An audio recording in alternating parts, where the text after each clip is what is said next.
Hello, Marvelites. You are watching Marvel's The Pull List. I'm Ryan, a.k.a. Agent M. And I'm Tucker. And every week we talk about new comics that are out. We pick a couple that we're super hyped about. We tell you why with a cool theme. Tucker, what is our theme this week? We are going coastal. We have different stories that are taking place on the West Coast, a couple that are taking place on the East Coast, and then some that may not take place near there anywhere at all. But we're beginning with The Punisher #1.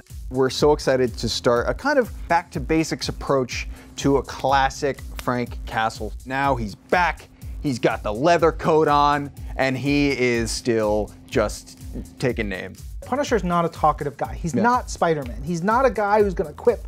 He is the nightmare walking. Here it's Frank, full page splash, guns blazing, you know, bullet casings everywhere, fire and fury, and then you turn the page, you got these two 9-panel grids. It's chaos and mayhem, and it, like the second to last panel sticks in my brain. It's Punisher and his hands at his sides, dripping blood, bodies all around him. It is intense. Yeah. And while Punisher is so dark and so intense, we've got West Coast Avengers #1, which is bright and fun and poppy colors and stuff like that. And we go from Staten Island to West Coast Santa Monica, where they've got land sharks. It's bigger and it's more fun. You're gonna have them on bigger missions. I mean, in here, like literally bigger missions. There's a character who's like 200 feet tall in this issue that they have to deal with. It's so fun. Yeah, this is the first of a Kelly Thompson double dip this week. And I just love the way she writes this teen dynamic. It is so much fun. It's just bouncy. It's such a great ride all the way through. And really, I feel like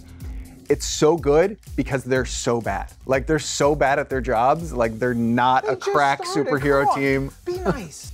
Moving back across the country to the East Coast, we're picking up with Life of Captain Marvel. This is issue #2. It is a really, really fascinating kind of character analysis as we get to know her past in a really, really wonderfully told story. We're getting this great nostalgic view of her hometown. She's seeing old friends. It's really great and really fun. Then we're seeing moments where, you know, being at home is reminding her of her past and her difficult family relationships and how that's impacting her in the present. You and I, we may like, you know, punch a wall or punch a pillow or scream like, ah! She goes to the moon, she screams on the moon, superhero like, yelling, and then she punches the damn moon.